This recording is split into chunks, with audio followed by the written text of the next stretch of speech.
Like అక్కర్లేదు, subscribe అక్కర్లేదు. మీరిచ్చే కామెంట్ మాకు చాలా ముఖ్యం. దయచేసి తప్పకుండా కామెంట్ చేయండి. భోగాపురం ఎయిర్పోర్ట్ తెచ్చింది నేనే అన్న జగన్ వ్యాఖ్యలతో ఏకీభవిస్తారా? ఏకీభవిస్తాం. ఏకీభవించాం. తెలంగాణ రాజకీయ యావనికంపై ఊహించని పరిణామం చోటు చేసుకుంటుంది. ఆంధ్రప్రదేశ్ మాజీ ముఖ్యమంత్రి వైఎస్ఆర్ కాంగ్రెస్ పార్టీ అధినేత వైఎస్ జగన్మోహన్ రెడ్డి ఇప్పుడు తెలంగాణ గడ్డపై తన రాజకీయ వ్యూహాలకు పదును పెడుతున్నట్లు తెలుస్తుంది. గత కొద్ది రోజులుగా హైదరాబాద్ కేంద్రంగా సాగుతున్న రాజకీయ పరిణామాలు గమనిస్తుంటే జగన్ ఇక్కడ ఒక సరికొత్త రాజకీయ పార్టీని ప్రకటించే అవకాశం ఉందన్న వార్తలు జోరుగా వినిపిస్తున్నాయి. లోటస్ ఫండ్ వేదికగా జరుగుతున్న ఈ వరుస సమావేశాలు ముఖ్య అనుచరులతో జగన్ జరుపుతున్న రహస్య మంత్రాలు ఈ ఊహాగానాలకు మరింత బలాన్ని చేకూరుస్తున్నాయి.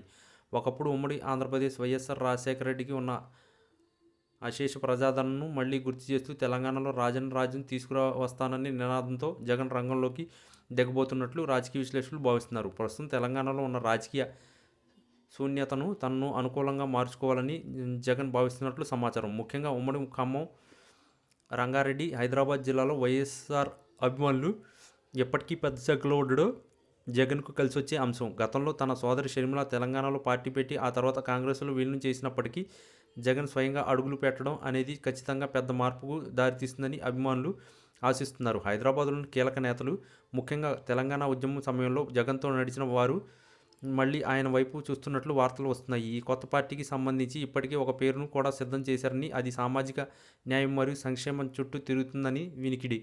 జగన్ తన ఏపీ రాజకీయాలను పక్కన పెట్టి ఇక్కడ దృష్టి పెట్టడం వెనుక బలమైన వ్యూహం ఉందని అంటున్నారు. తెలంగాణలో ప్రస్తుతం తన అధికార ప్రతిపక్ష పార్టీల మధ్య నెలకొన్న వైర్యాన్ని ఉపయోగించుకుని మూడవ ప్రత్యామ్నాయంగా ఎదగాలన్నది జగన్ మాస్టర్ ప్లాన్ అని రాజకీయ వర్గాల్లో చర్చ నడుస్తుంది.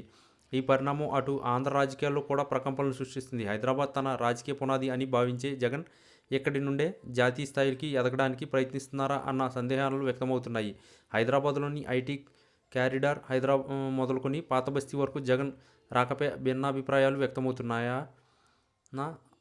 ఆయన గనుక పార్టీ ప్రకటిస్తే మాత్రం తెలంగాణలో సమీకరణాలు పూర్తిగా మారిపోవడం ఖాయం. ఒకవేళ జగన్ తెలంగాణ రాజకీయాల్లో ప్రత్యక్షంగా అడుగులు పెడితే అది కేవలం ఓటు కోసమేనా, లేక ఇక్కడి ప్రజల సమస్యలపై పోరాడడానికా అన్నది వేచి చూడాలి. ఏదేమైనా హైదరాబాద్ రాజకీయం ఇప్పుడు జగన్ చుట్టూ తిరుగుతుందనో పెను సంచలనమే.